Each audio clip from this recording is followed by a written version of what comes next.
So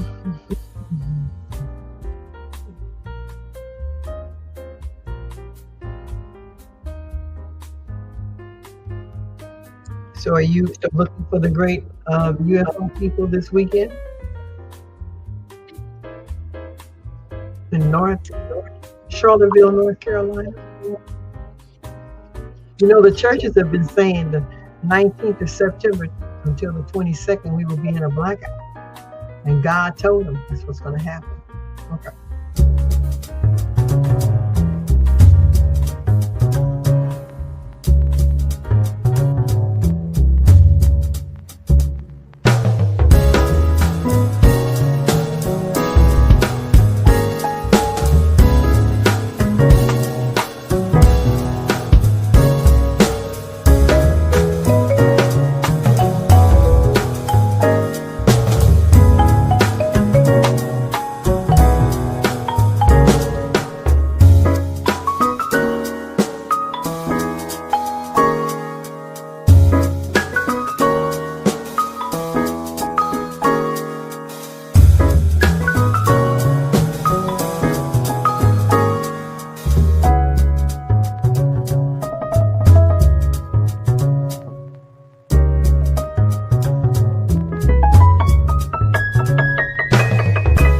Done for me lately?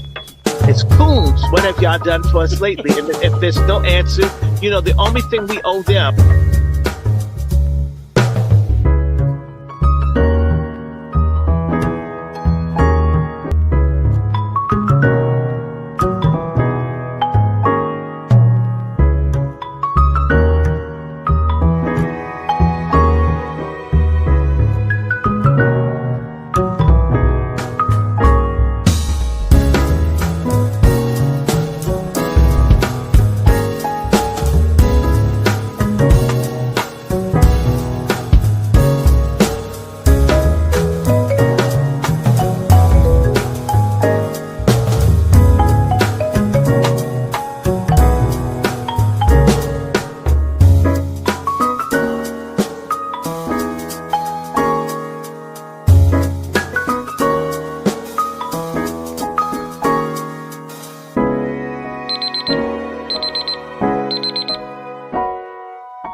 Welcome to Talk To. Tonight is Tuesday night, and every Tuesday night, myself and Sister Azima are here, and we are going into part 3 of a series of shows in reference to Jekyll Island, understanding what happened on the secretive meeting in Jekyll Island.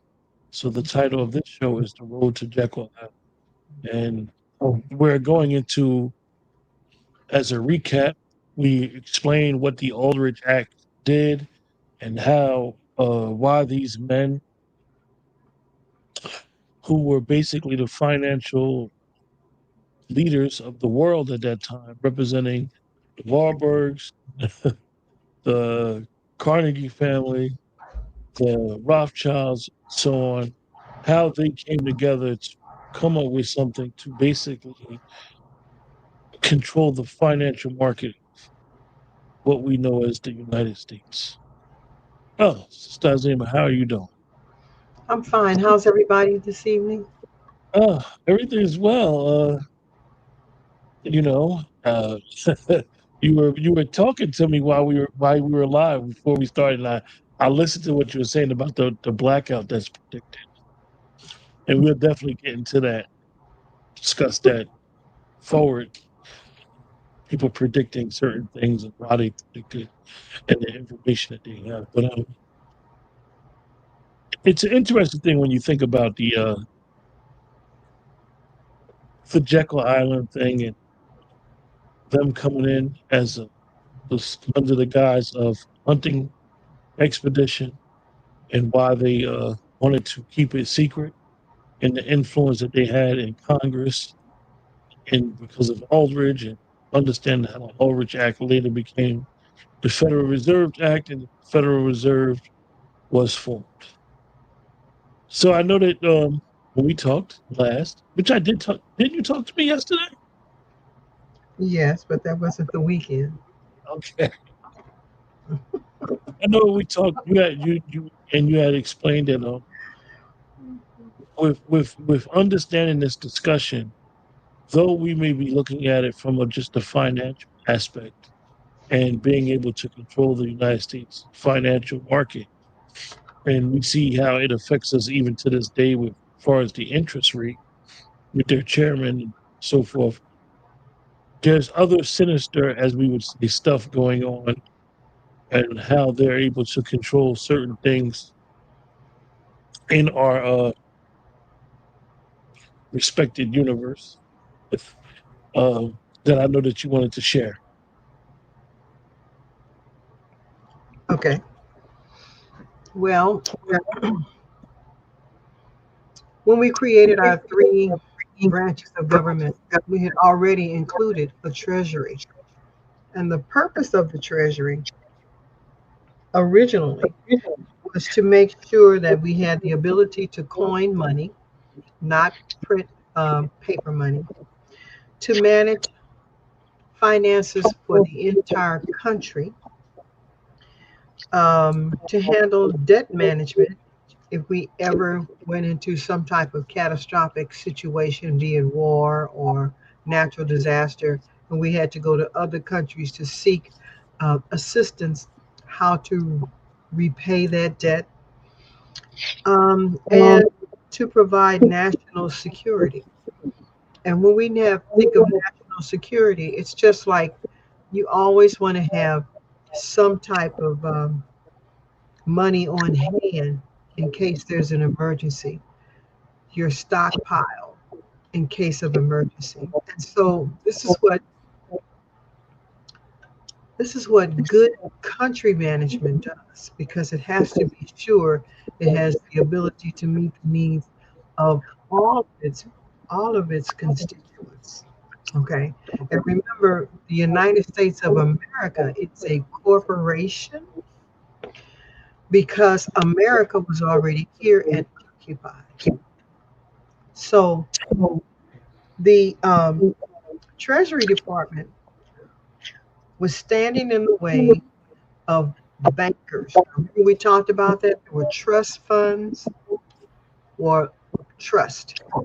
And the purpose of the trust companies was to allow you to trade your bills of lading for goods and services.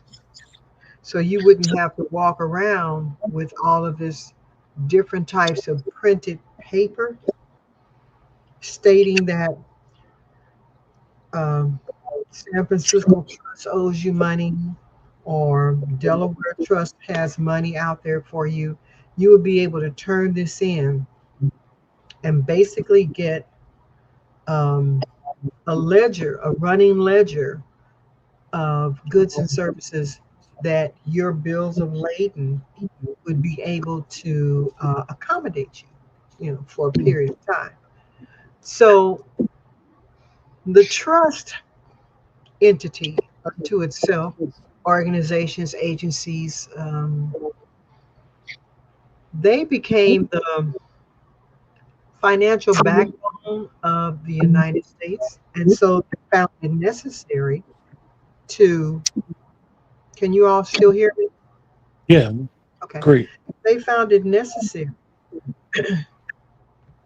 to be in competition because remember, everything here in America is based on control, competition, and climbing the ladder. But instead of the corporate ladder, it would be the imperial imperial ladder, knowing who and what kings and queens could benefit you, or descendants of those individuals, how they can benefit you, the monarchy is and its role. And so at that time, coming out of all forms of war, remember, Civil War was not the only war. There was the American Indian War, War of 1812, okay? There was all kinds of wars going on.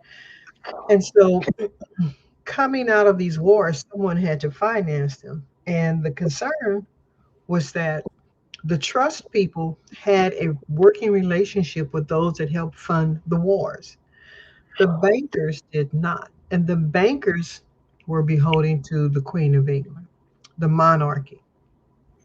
And so they had to find a way to get in here. And they used a lame duck Congress. Remember, we talked about that? That's where you had roughly 20 people or less over the Christmas holiday. So when Congress was shut down, they would shut down for more than a month. And you would only have certain senators and representatives, House members on call for any type of catastrophic event because they together could create a forum in order to get things done so that the country isn't caught, as we say, with our pants down, unprepared, totally unprepared. And they would keep the president informed so he can do his presidential duties if we had to go to war to enact war and all this kind of stuff. So, but you need a full Congress to vote in something like this, a banking system. Full Congress in 1912 came under the Democratic Party. The Republican Party was not strong enough to outrule the Democratic Party. And so the Democratic Party looked at Nelson Aldrich and went, no.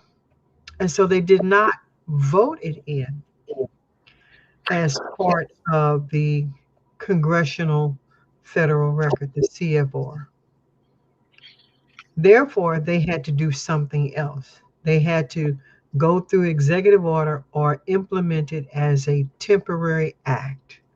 And it came up as the Stamp Act, but it was known as the Nelson Aldrich Plan. And in that plan, it was going to create a national bank that should be the central bank of America and fold the treasury up under the bank when the treasury should be greater than the bank because it's our money that goes into the treasury. The bankers capture your money and create um, create ledgers of actions. And when I say ledgers, it means that they have a book of ledgers and they can write on there what they deem necessary. And the most simplest way to put it is that if you were able to save up $100 and open up a bank account and you put that $100 in, um, the bank had the right to take 10% of that money and loan it to somebody else, roughly $10. The other 90% they would hang on to. And the next person that came in and opened up a bank account, they take 10% and loan that to somebody else, keeping 90%. But if 9 other people came in to borrow money, what they would do is that they would go and create a ledger account. Well, Mr. So and so needs to take a loan out for $70. We're going to give him these pieces of paper, greenbacks. Remember that, greenbacks. And Mr. So and so will have money to use, but they have not touched that $180 they're still holding. They just put it in a ledger and then allowed him to have greenbacks. When the president saw that type of action, that's when he connected the greenbacks to the gold standard to make sure that these bills of lading that the bank was putting out, the central bank, could not interrupt the stability of most people's lives. And under what the president had done, it also allowed people to keep their gold and silver. It wasn't until 1913, 1 year later, which we now know as the Stamp Act came along, that they began to seize people's actual wealth. Nobody wanted the paper because the paper had no value, and they had to convince people. And the president did that by putting the gold standard, affixing the gold standard to the paper money. So literally, and I know you explained it last week. Mhm. And sometimes when we have discussion and we talk about Mhm. history, sometimes in our mind we can't fathom to Mhm. how today's world, Mhm. and you take that projection of what you see today and you project it back all the way to 1913, Mhm. how poor, quote unquote, people were as a nation, and Mhm. how, like you said, there's times where people just would have one or two suits at the most for a month, Mhm. food lines, and they literally were going around in people's houses and taking their gold and silver, Mhm. and I can imagine in some cases turning it into what we consider paper money, but in some cases basically just stealing your gold and silver. Yes. Because if you had it, didn't have, and you didn't turn it in, and you were reluctant on turning it in, you couldn't prove that they stole it. I mean, we were a country that basically a lot of people were going to food lines, bread lines. It wasn't this mass supermarket and big city and It's like robust with business that we see today. you have it today. You have homelessness. It is so rampant. It's not funny. And so that was what people were experiencing then, homelessness. It was not uncommon to sleep in the streets, to sleep on the stoops of other people's homes, especially among the poor. Cities are divided into regions. You have the very elite, which are your wealthy. You have the working class, but the um, you have the wealthy. You have the elites, which are the wealthy, and then you have the working wealthy. Okay, they are your CEOs of companies and corporations. The others were owners of those corporations. They were the ones that had the money to invest in stocks and bonds. Okay. Then you had your working class. Those were your managerial people, your overseers when you had plantations. Those individuals, they lived one step away from poverty. And it was a good way to instill in them loyalty to the company, corporation, or entity or agency that they were working for, plantation or not, because they can always walk 2 blocks down and see abject poverty, homelessness, okay, robbing, stealing, killing each other just to eat, something we still see today. Mm, And that doesn't make sense. If you are a forward thinking society, those are the things that should have been eradicated, and they are not.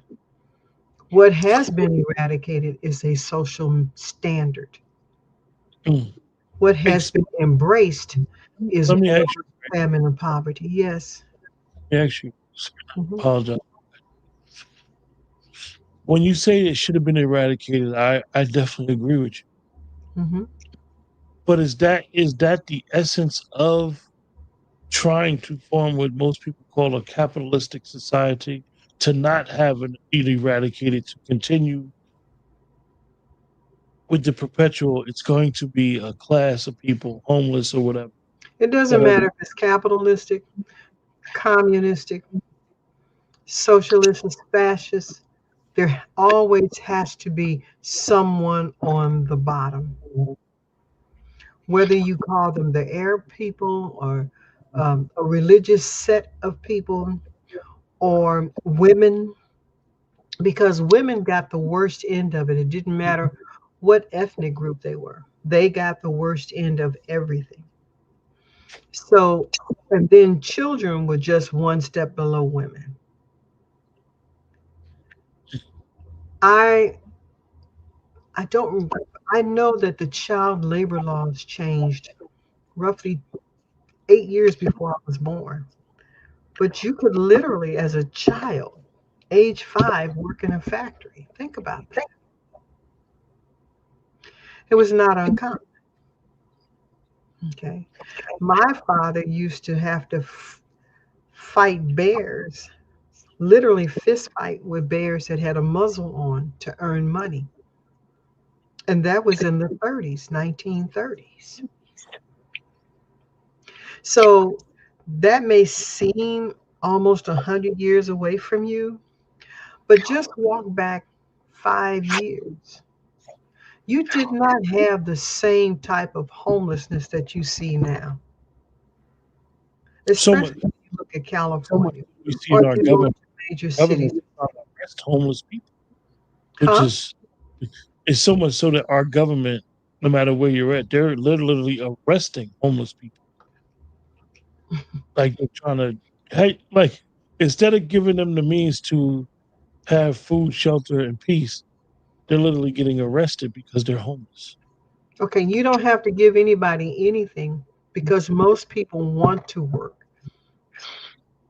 Most people don't want to be out there.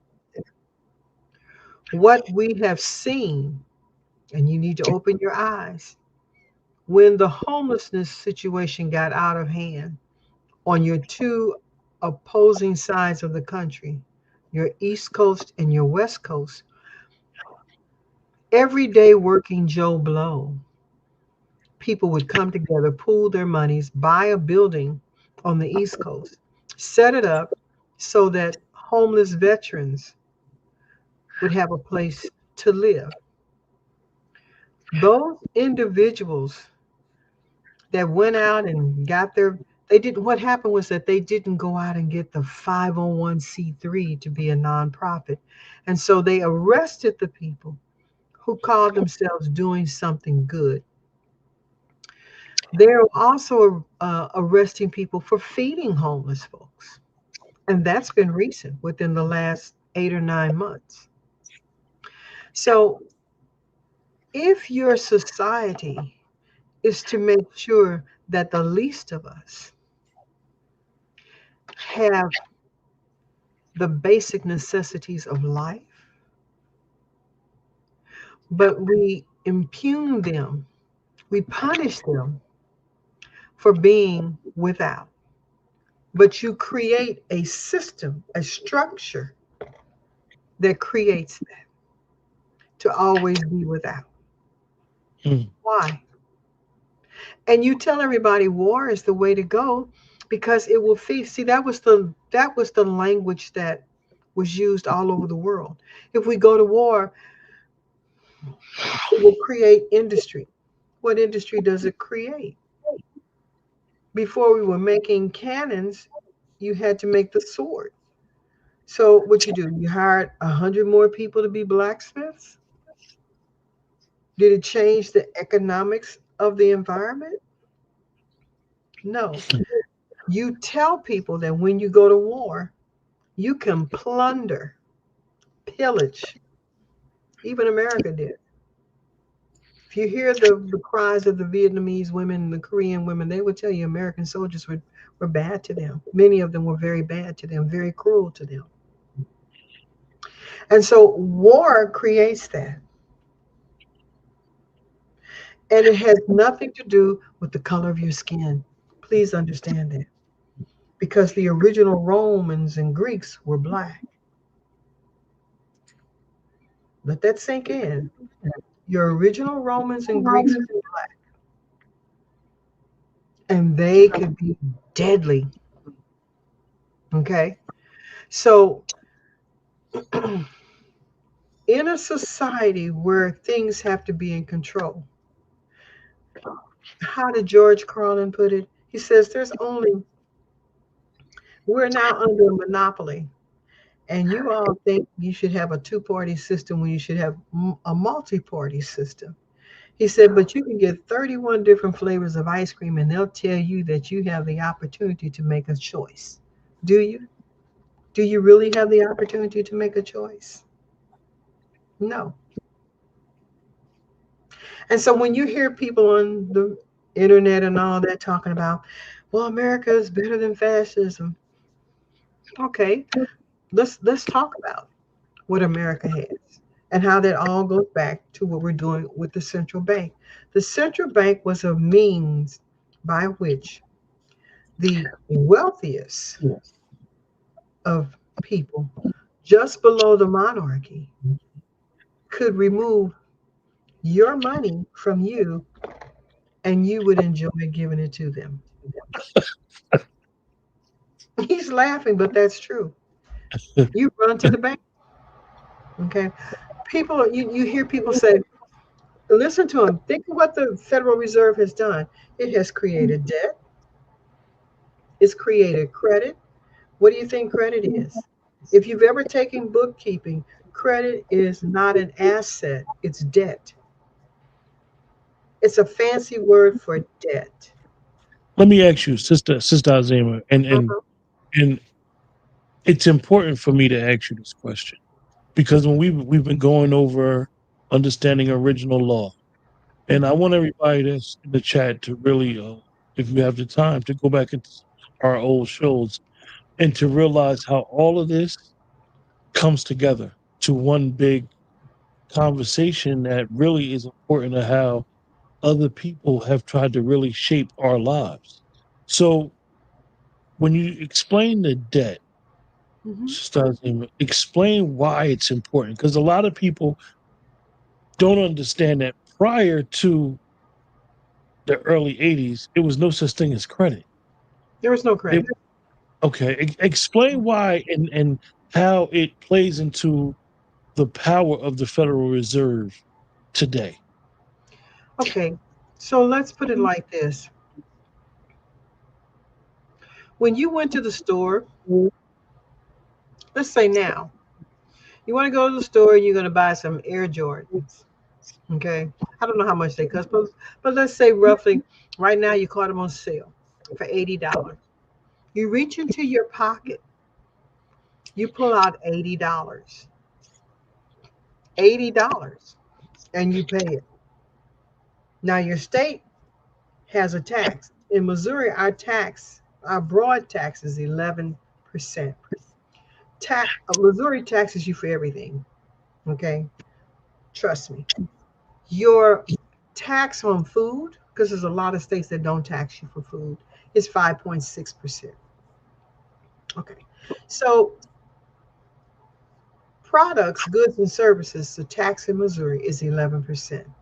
So you got these $80 Jordans, 11% of that is going to be $8.88. So now you're going to add $8.80 and you're going to pay $88.80.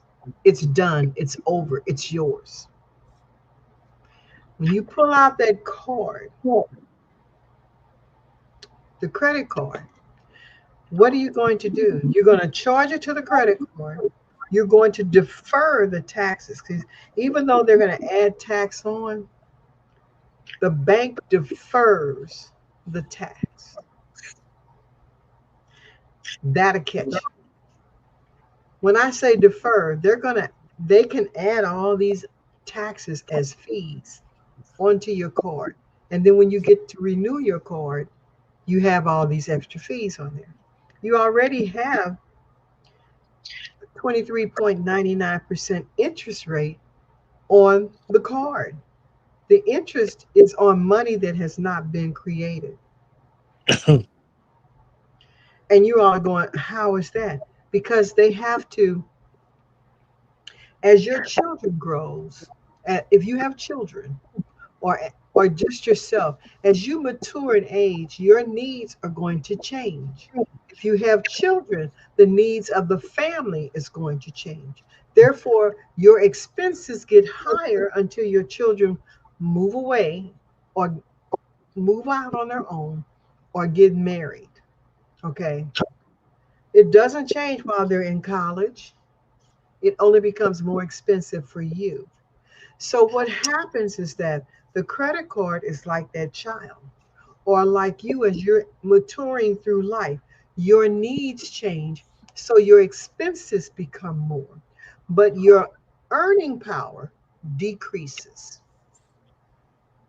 So the credit card, it's going to give you more. Oh, you've been paying it. You're so good. You're so wonderful. You're right on time. It means that you know how to manage your debt. Okay. An asset is something that grows over time without you touching it, like a universal life insurance policy or an index life insurance policy. It creates money over time because it self invests. Okay. It becomes passive income to you as you mature. Um, so when you look at things like that and it's earning money for you in a passive manner, even if it's $200, that's $200 you, John Q. Public, did not have to work for. Okay. And you would have access to it, unlike a whole life insurance that you have to borrow against. You can have access to your money because it's commissioned money. And So, for those that have insurance policies, right. Azima just explained us the difference. And one of the things that you can do, like she said, is you take money off. You use your insurance policy as a leverage. Yeah. So when you have a credit card, it's not making any money for you. It allows you to rack up debt. And then you wonder why you can't get out from under it because you're paying the bare minimum. It's just like a house. When you purchase a house, what they don't tell you, but what we taught our daughters was that you can pay your house off in 15 years, in 10 to 15 years. If you make one extra payment, full house payment, here's the difference. When you make a payment on the principal is the actual cost of the house. Okay. Not the insurance that they tack on. Okay. Not all the other fees that they have, but the actual cost of the house. When you make it one extra payment a year, you knock off 42% interest. Think about that. You got And a that's hundred over thousand dollar a period. home. The Your interest period. on your home is 7%. It's not 7% just one time. It's 7% every month accrued over however long the loan is. If you take out a 30-year loan, you're paying more than $100,000 on that house. You're paying the interest because understand, they want their interest up front because the bank is floating the loan. The interest is real money to them. To you, you don't see it. So when you're making that five, six, $800 mortgage payment, believe me, 34% of it is interest. Just wipe that off right there. Wipe off that $334 and give it to the bank, free money. So now the remaining money, the remaining 400 and something dollars, 460 some odd dollars, is making a payment on your house. How does that work? Because you're going to be paying on that house 30 years. But if you make it in your mind, because we do get there are, and I'm show you how the banking system has you tricked. You believe there are 12 months in a year. Divide, you get paid every 26 weeks. You get paid 26 weeks. Every two weeks, every month you get paid near the first in the middle or the end. Okay? That's two pay cycles right then and there. So if you multiply 26 by 2, you get 52 weeks in a year. Divide 52 by 12, you'll have a whole month left over. But if you divide it by 13, like a deck of cards, like a deck of cards. Remember now, each suit has 13 characters. So like a deck of cards, if you divide 52 by 13, you have zero left over. So how do they get an extra month in there from you? Some months, what's that little adage? 30 days have September, April, June, and November. All the rest have 31 except for February in line, which on leap has 29. So by the shuffling all of this around, you don't see that you've missed one complete month. If you worked an extra month, you would earn almost 25% more in a salary. So when you buy a house and you get those time periods, because you'll get four of them in a year, in which there's an extra pay cycle. Some months will have three pay periods. You take that. You take that money, and it happens three times a year. So the first time you hold that money and you send a payment in, you say, send your $800 payment in and write on your check, your money order for principal payment only. You have to write that on there. And they have to apply it by law to the principal amount of the house. So if you bought that $100,000 home, by the time they get through adding everything else on it, your house is now worth $135,000 that you have to pay back. Now, if you divide that, by $800 a month, it's not going to take you 30 years to pay it off. But just the mere fact that your original house, which is $800, 100,000, you make an $800 payment once or twice a year, you've knocked off what? $1,600 of that 100,000.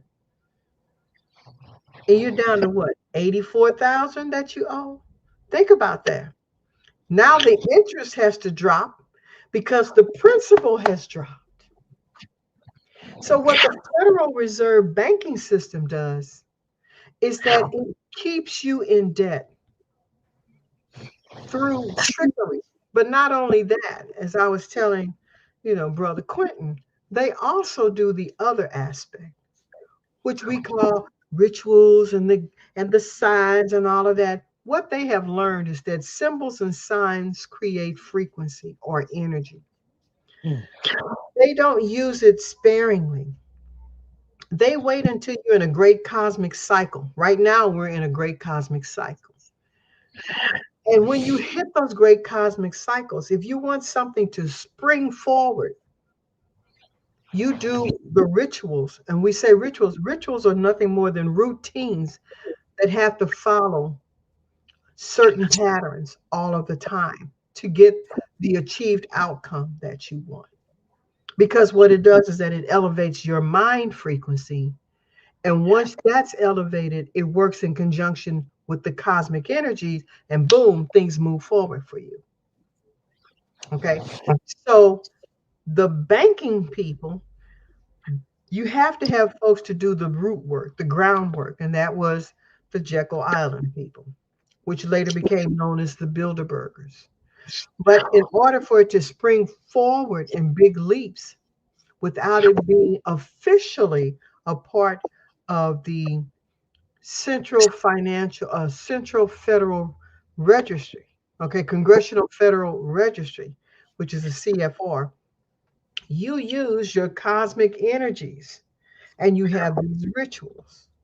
And you make sure these rituals are done at night. Why are they done at night? Because that's the ebb where you don't have as much interference of other people's activities going on, talking. We didn't have a lot of TV then, but the talking, the interacting, the moving of all these extra parts in which disrupts the cosmic energy. You need to be able to do your business these rituals late in the evening. Okay. And when you do these rituals, it's for the ability to move your central bank, because everything is built around the central bank, is it not? The presidency, Congress, okay, things that go on in each state. So if you really want to leap these processes forward, you have to do these rituals in the cycles of great cosmic energy. And that's when there's a lot of disruptive stuff going on. And when things are very disruptive at a local level, what happens is that it disrupts you. All of a sudden, nothing's working for you. You got a lot of family issues going on, and you weren't expecting it, and it scatters your spiritual self. And when you're scattered, your fingers pull apart and anything can fly through. And they understood that.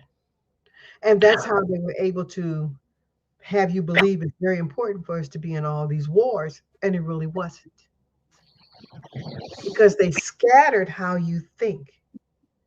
And the best way they did that was that they dismissed the indigenous people who were already here that were melanated. Mm.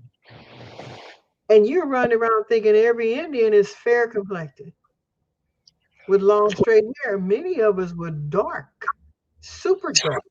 And we had, you know, spiral hair. And we were very in, inventive, creative. We understood the frequency of this land. You didn't hear these people talk about, well, the tornado came through and whipped out the Choctaw Indians. Well, no, because they knew that's Tornado Alley. We don't live there. We know better. We could live right on the side of it. Tornado always gonna come through. Yeah, we knew it was coming. Right. So then what happens is with the system as they learn, if you want to keep the central bank as the thing, because think about it, there is no president that has control over the bank. And these are the people who print your money. Okay. That's just like you going to work, making all that money, and you just hand it over to your children. You don't know if you're going to be fed tonight or not. That's not what you do.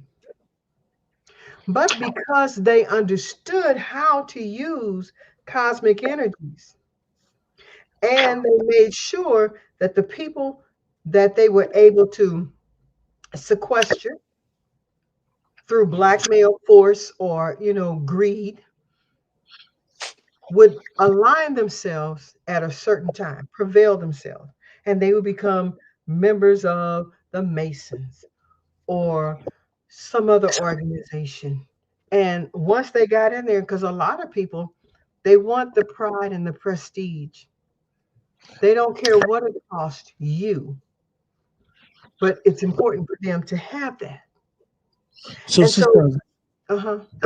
even back then, when you had the first bank, the second bank, until they came up with uh, this grandiose plan, Hmm.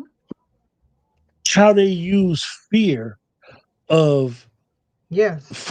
finances crashing as a way of getting people in this country to comply with what they got going on.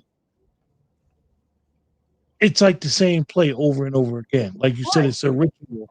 How they continue to do it. Well, what they did was that they used the alcohol, tobacco, and firearm people, which they were using during Prohibition, to hunt you down in rural areas and confiscate your means of pay, because everybody got paid with gold or silver pieces. A $5 gold piece, a $3 silver piece. You got paid that way. That was why you wore denim jeans with the brad nails around the pockets so that your money would not fall out. Okay. When it became too heavy for you to carry, that's when you went to the trust company and exchanged it for bills of lading. And each trust company had a different colors. The banking people, the monarchy said, "Oh, we let them folks go over there and now they're disregarding us. They're not paying their penance to us. So we're going to set up a bank." So, and to set that bank up, you had to force the people by any and all means necessary. The sheriffs, your posses, the alcohol, tobacco, firearm people to go in and break down doors like we do now. No knock situation. SWAT comes in, boom, it's over. Okay. And then they take the money from you. They don't give you a receipt for it. You can't say that's my gold piece because there's no number. Like paper money has a number on it, and it isn't so they can keep track of it. It's well, in not in the sense of knowing how much the value is, but it's a way of saying, okay, we printed so many bills of lading. How do we control this? We have too many out there. The value of them is going down. So we're going to create scarcity.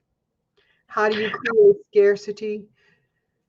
You kidnap people or you coerce many people from the farms to come into the city and work in the city. When they come into the city to work, they're giving substandard housing, if any at all, and they're giving very little to eat. What is that? That's slavery, is it not? So now you have indentured servitude for the rest of their life. Because anybody born into this level here, that's why you had what they call white trailer parks. And I'm not trying to be derogatory, but that's what it created. And it created slums, which you had already seen all over Europe. Okay. And in those slums, there are horrible conditions. And people don't want to be in those conditions. They would do anything. That's where they tell on each other or they lie on each other. All kinds of stuff goes down. But what happens is that the biggest problem is that they can now come in and kidnap and confiscate your children if you love your children. And this will force you to adhere to whatever rules and regulations they set up. I'm laughing, but I, you know, I live 5 minutes from. I grew up about 5 minutes from a trailer park, like on the other side of town, Hmm. and now it's like you could drive up the road, and they have like the quick offshoot street. Hmm. There's nothing but trailer homes, and you're right. Sometimes you'll have people that have lived there so long, they Hmm. will literally do anything just to get out of it. Hmm. And it's interesting because with the type of work I do, Sister Azima, you I don't think people really realize, like even here nowadays in 2025, you literally have communities within communities that you don't know about. Hmm. You don't know about. Now you may think, okay, how are they living off the grid? They're on the grid, but you don't even know about them. Even in your local towns, you may have. I don't want to stretch the conversation. You may have what most people consider low income housing. You Hmm. will have a low income housing, and you won't even know that this is a low income housing area in the Hmm. area of your town that you didn't even know was in the area or across town or whatever. Hmm. And it speaks about what you're talking about, or Hmm. how fragile this society is because of these type of systems that have basically put us into indentured servitude. But the thing is that we are in a cosmic energy plane that's making things very clear. It's clear off your glasses, it's opening your eyes, and you're like, ooh, wow, why didn't I see that before? And now you're seeing it. The thing is, you need the tools to know how to walk around it. Okay. And you have to be able to walk around it. You have to walk away from it. You have to give up being right there on the forefront. Okay. For me, it's easy not to always have these luxuries that many people are accustomed to. Okay. Because I didn't grow up with them. So you can't miss things that you never had. And you've always learned how to work around it so that if you had something of value, you would know how to maintain it and squirrel it away for whatever you need later on. So we now understand that the purpose of Jekyll Island was the secret because there were a lot of wealthy people here that did not feel they, that they needed the monarchy of England to have control over what was going on in this country. So a core group of people met only with the consciousness of knowing that they needed to have a central bank from England to have a major role in what's going on here in America. Hmm. I'm sorry, the United States of America, which is Just a let me, corporation. let me ask you, when you think about, all the way from Revolutionary War to, we know how that started, taxation, um, the central bank and how that was formed. Does England still have, no, excuse me, does the monarchy still have as much control over this colony as it once had, or it's waning? I told you about Joseph Gregory Hallard after the Queen of England. The Queen of England had a terrible incident, and I don't mean her death. Before her death, a situation had arose on her property, and some dogs had dug up little people, okay, that had been unalived. And I like, so, thanks for that, Sister Ozzy.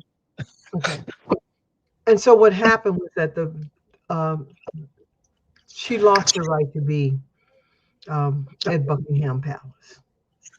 So that went to Gregory Hallard, who was a direct descendant of Charlotte, who was rightfully the Queen of England, and she was a melanated skinned woman. Mhm. And so the people in England know about it in the United Kingdom. No one over here talks about it.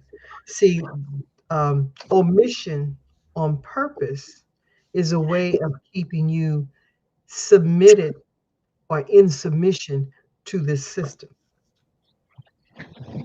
Okay. So there's a lot of omission that goes on.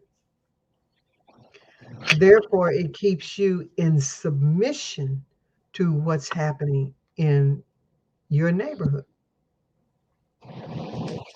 And with that, it also allows them to, across the world, create pockets of undesirables. Mm. Here in America is us. I remember when my brother went to France, it was the Arabs. And because he was fair complected with hazel eyes and blonde hair, they thought he was an Arab. Okay. And he told me, he said they treated him bad, rough, until they felt, realized he was an American black. And he was like, oh, they apologized. But what I'm telling you is that it's not just indicative in the United States of America. Any place where there's a system that requires it to be run like a corporation, okay, with only certain people getting all of the benefits and the mass majority not. And then you have to have an undesirable class so that you can always be better than. And that's important because it builds in actual systems of racism, whether you're in France, Spain, Italy. Okay. Case in point, right now in Paris, France, or all of France, there's a wave of what they call gypsies that have mastermind a method of pickpocketing tourists. And they got it down pat. The French police are on them 24/7. I've been seeing it, pop up on YouTube, regular news, when it's real bad. And the only time that it got real bad that we saw it on regular news here in Missouri was that there were some American tourists that went to France, and they had not been told about the pickpocket situation. And hold on, because it gets funny. It gets better. They pickpocket, and these were old people. They're my age or older. They had pickpocketed them, and the woman felt something, and she grabbed the young girl because they rush in. You know how we have those what they call them, the smash and grabs, where you have a whole bunch of people run in, they smash up everything, grab it, and run out, like we have here in America, especially on the West Coast. They would get onto the trains and stand in the doorway, kind of block you. And they got things over their arms or heavy bags, and they're going through your personal stuff. And so when they approach these American women pushed them back. No, no, we on subways in America. We don't do this. You don't stand there like that. And they were kind of surprised. That's And then that the person. woman looked down, huh? I said that's that personal space that we love. Right. Like And so when she looked down and saw that the young girl had her hand in her purse, she grabbed the young girl and held on to her. And the young girl was fighting. And then the rest of them came over. Bad mistake. American people pulled their guns out mm, and they stood back and gave them their stuff back because they told them, we will shoot you. We don't give a damn about what's going on here. We will kill you. And it just hit me so profoundly that you can travel with your gun overseas. And I'm thinking, what? You have to get special permission and all this, but I'm thinking, what? And it turned out that they were all part of a gun club. They were over there for some type of event that was going on. And they were like, no, we're not going to play this. And so their second incident was with another group of Americans. And the Black American chicks got to kicking butt. And so they realized Americans are crazy. They crazy. Because when the police came and I'm got them on these two separate occasions, just supposed to they let were you go saying about American people are crazy. They crazy. They push you. They hit you. And I watched them. They walk up on all these Asian kids and just go through their stuff. And they're taking their passports and everything. And then American people are crazy. There's something wrong with us. We don't have a good psychology, but we come from a place where we're like, no, we're not going to play this game. Don't roll up on me close. So it's how systems are in play and how we have to see things differently. And remember when I told you everything goes back to a vibration?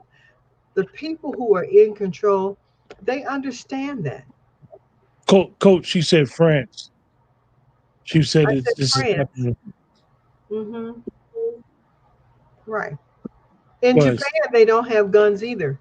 They have batons and nightsticks. So there are places where they don't have a Korea. But in France, the pickpocket situation is bad, and they have labeled the pickpocketers as gypsies. Okay, who are they? Who are gypsies? Okay, so what they do is that they create classifications. Okay, all around the world you would have slums. Here in America, they call them ghettos. But if you don't know the history of the word, Gahito, you won't realize that that word is an ancient African word dealing with a time when Europeans had come into certain parts of Africa and they were fighting, and they were fighting in an area known as Magito. Okay, short word, ghetto. But Magito was a battle, and the Europeans lost hands down. It was a terrible fight for them. They lost hands down, and they swore they would never go into the Magitos again because it was close in fighting in an area they were not familiar with. Even though they had traveled those streets, they didn't know all the secret hiding places. They didn't know much of anything, and they ended up losing 90% of their military, their soldiers, and they were like, "We're out," and they never went back. So ghetto is a derivative of the word Megito.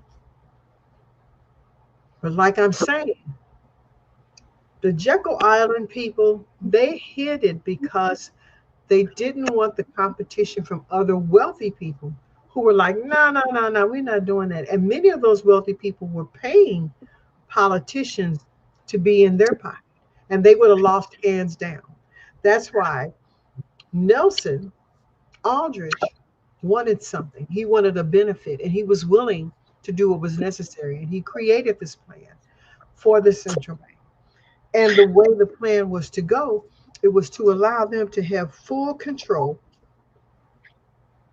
over creating a central bank and having full control of that bank. Okay, here's some of the things they wanted, some of the features of the plan. A central bank was to be created, okay, known as the National Reserve Association, which would function as the central bank. Regional branches, okay, the regional branches would be the banks that were allowed to print money. Print money. Credit is not an asset. It does not grow over time to benefit you. It does not pay down any debts that you incur. Credit is not that. Learn to manage credit. Learn to manage your debt well so that you can get out from under. Okay. It doesn't matter what you're paying. You can make an extra car payment and pay the principal down on a car, and it knocks off the interest. And there was a time you couldn't do it because I remember when they would have these fixed um, loans that you couldn't get out from under. And over time, people just, they would drive and point home, and they had to change the law. And they cannot deny you the right for early payment or prepayment. Nobody wants to be paying on a house 30 years. No one. When I was growing up, houses cost $10,000. A brand new house would cost you 25,000. You could pay it off in 10 years. 10. Now you're paying it off 30. And here's another clincher. If the life expectancy for most Americans is 85 years, what is middle age? It would be 40 or 41. So anywhere between 38 and 45, you are in your middle years. Think about that. Your house should be paid for. It should be paid off in 12 years. All of my daughters have paid their homes off. I only have one left, and it will be paid off in 6 more years. And you can do that. You can use that same system for everything you have out there. Everything. And when you go and buy life insurance, you want life insurance that's going to earn you passive income that will make money for you as a commission check. So they can give you that check. Okay. It's earning passive income for you. And there are lots of vehicles out there that do it. Oil, gas, gold mines, precious metals, precious gems.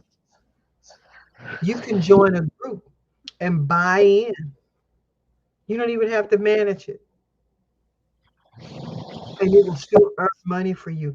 That's money you put into your universal index life insurance because you can add to. That's a policy you could add to. So the banking system puts tools, those are called tools, and they'll put the tools out there that benefit who? Them. Whole life insurance, term life insurance, this insurance over here. You're paying on it and getting no benefit. Okay. Then look at putting your important things into a trust. Have a separate trust for vehicles in your house. Have a trust that would take care. You can have a living trust, and the living trust allows you to pull down on money as it's earning for you, even when you get before you even get to retirement.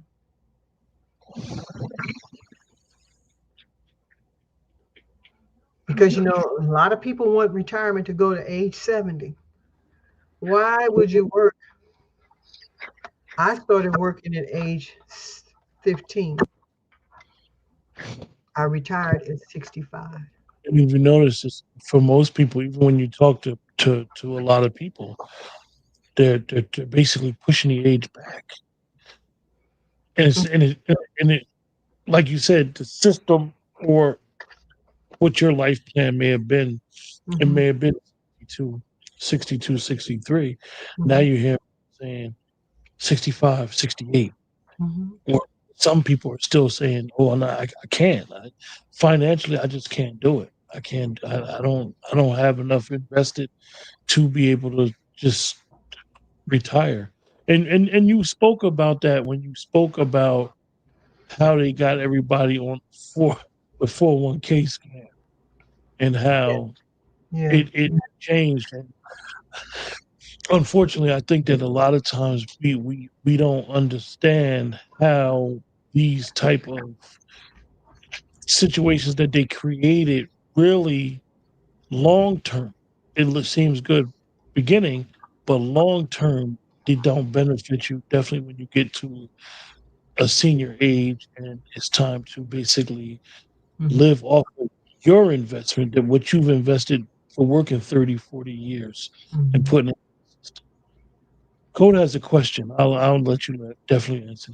Do you think Social Security will be here in the next 20 years? Yes.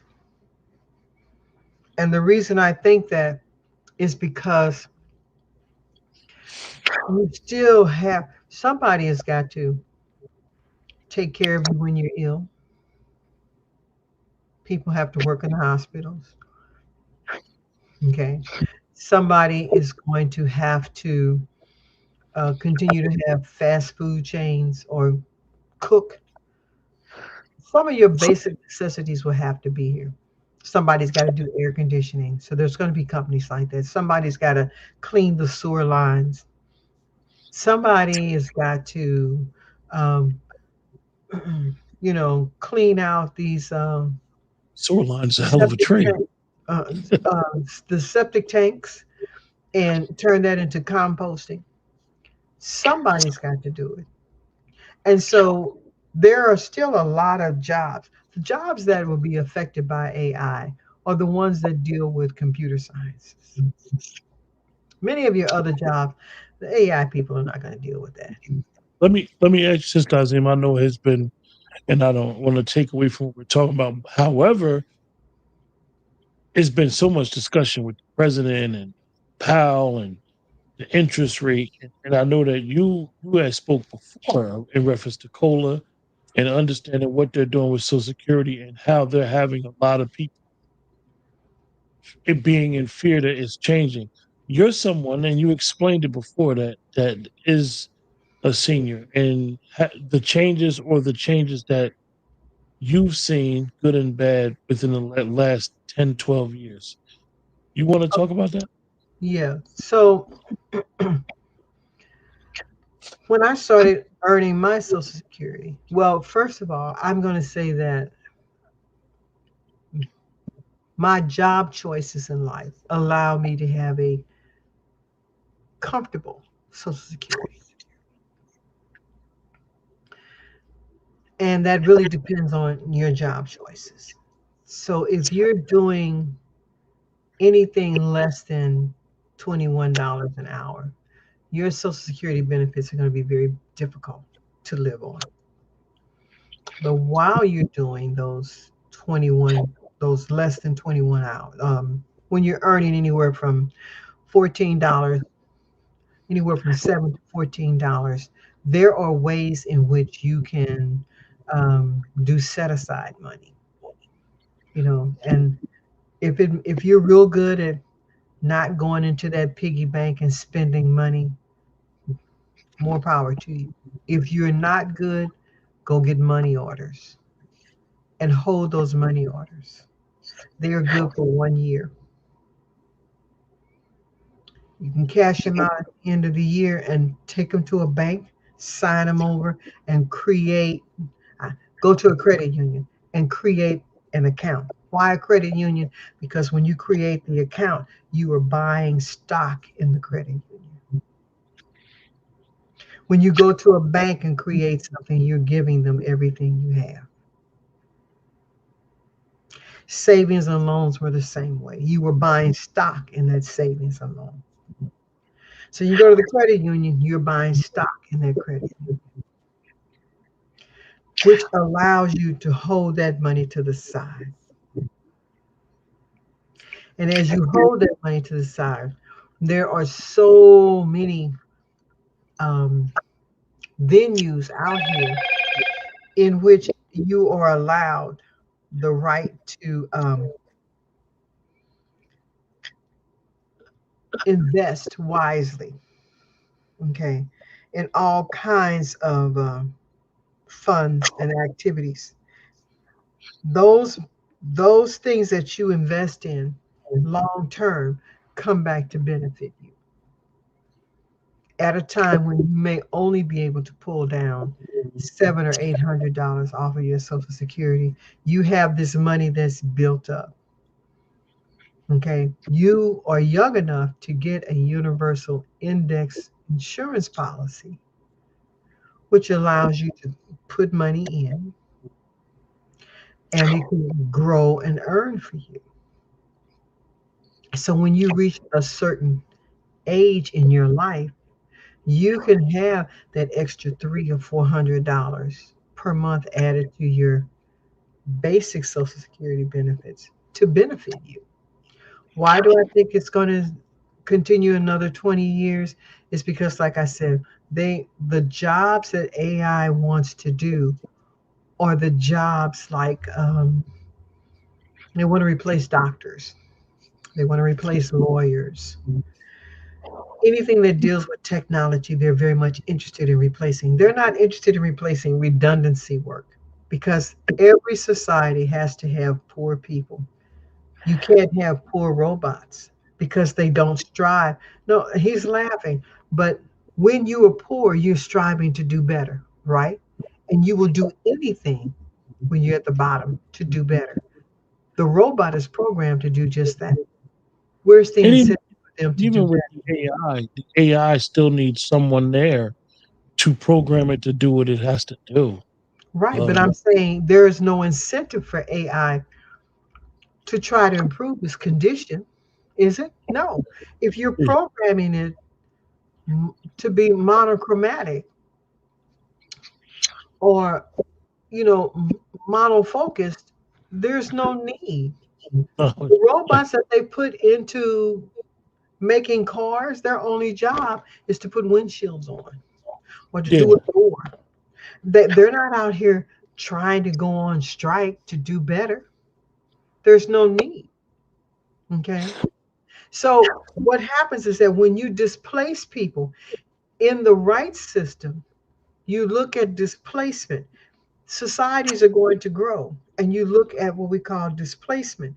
You look at it 10 years out. You are taught to plan 1 year, one day to 1 year ahead. Mm. When people like that become mayors of cities, they don't have a plan. They don't have a 2 year plan. They don't have a 5 year plan. They don't have a 7 year plan. They don't have a 10 year plan. So, in a 10 year plan, when I was, because I homeschooled my daughters part of the time and then let them go to public school, my 10 year plan was to create a consciousness equal to what my daughters have. I was successful in some aspect of that, my husband and I, but not in the bigger scheme of things because enough people didn't think like us. They were only planning for a day ahead or the vacation they were going to take a year from now. The same energy that you use to plan that vacation for the family a year from now is the same energy you use to plan a goal for 3 years from now, a goal for 5 years from now, a goal for 7 years from now, a goal 10 years from now. Yeah. When cities do it like that, then what happens is that you start shifting. You make sure that your academic systems are in place. What did they do? They wanted everybody to go to college because the bankers came through and told the colleges, get all them kids in here. You can get all that money from the parents. We can jack up the prices and blah, blah, blah, blah, blah. And many of those students came out of college and couldn't find a job. Why? Because your system purposely did not create work. Meanwhile, we're down two, 300,000 millions of plumbers, electricians, Right, carpenters. right. Because they wanted you to believe that those jobs didn't exist. They do. And those people, that's why I said Social Security will be here because those people are there. My trash man makes $82,000 driving that truck and picking up trash. It never gets out the truck because the fork goes over. 82 grand. Yeah. And we got folks who want to be an influencer on TikTok. I'd be out here putting HVAC in if I were younger. If I could climb into the cone of a tracking device, okay, an antenna, don't you understand that I would be out here making this money? I drive that dump truck. I may smell horrible. I'll go home, take the best shower in the world because I know I got a fat check. And not only that, I would know how to move my money through a myriad of things. Yeah. So this with Jekyll Island, that cloistered group, their whole purpose was to control the world. That's where you get the New World Order. That's where you get, eugenics. That's where you get all of that stuff that we were talking about before.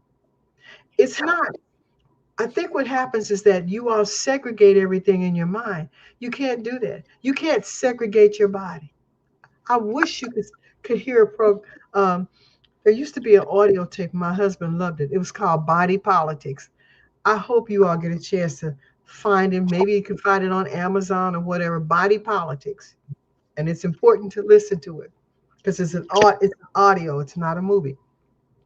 But what happens is that for some reason, this person's body, each part of his body was doing something different. And he realized he no longer had control. He was the head, but he no longer had control. His hands were doing something, his arms were doing something, his legs were doing something, and he couldn't understand why he didn't have control. And the reason he didn't have control was because he wasn't balanced within himself. Mm. And it scared him. And so you have to look at the system. This all springs up out of this. The system globally disenfranchises you. You black, you this, you that. Okay. Even in the black, you poll. You ain't got the best looking hair. They teach you self hate and disconnecting.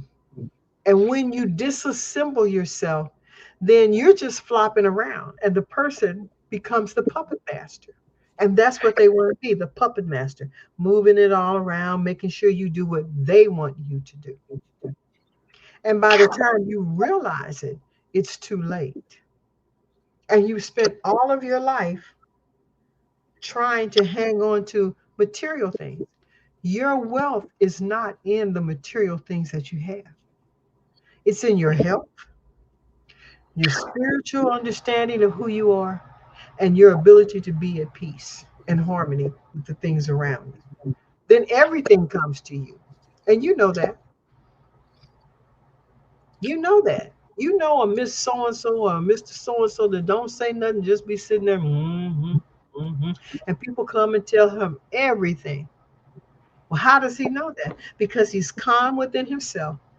He doesn't judge, and he's just a conduit. And you can be that way. These people want to be in control, so they want to control you. And as it's going right now, everybody is mad at Trump and they're throwing everything at him. Let that stuff stick on him because it frees us up to do what we need to do better. Jekyll Island was there to kickstart a situation, okay? But that situation is dying. Trump cannot fire or control the president of a private bank. The Federal Reserve Bank is a privately held bank, okay? Licensed in the state of Delaware. Licensed in the state of Delaware. And this is why Delaware, for people that do business, is the best state for people that do business because it has all those codes and laws where you can get around certain things as far as business taxes. Yes. And it's considered the first state. So understand that. And when you have a clear understanding of that, then you're like, oh, I don't have to do that.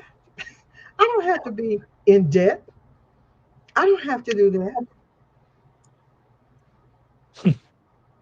Well, People that have debit cards, that's the same as having cash. You have a credit card, you are in debt. uh, Okay, I, hope, remember that. I hope that everybody enjoyed the conversation.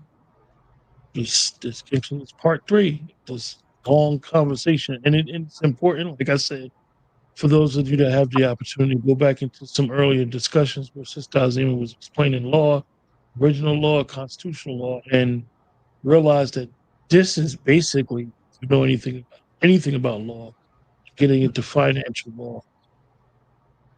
Our perception of someone being broke Mm-hmm. or having to file Chapter 7 or Chapter 11 under bankruptcy, our perception sometimes is that this person don't have any money. And They it's got the just money. about They asset don't have and to debt. spend it. Yeah, asset and debt, um, paper money, what you have. It's important for us to understand that and being able, because some of us that have made some, quite sure, a lot of us that definitely got people in the chat. Some of us have made some really good decisions when it comes to working and saving some money.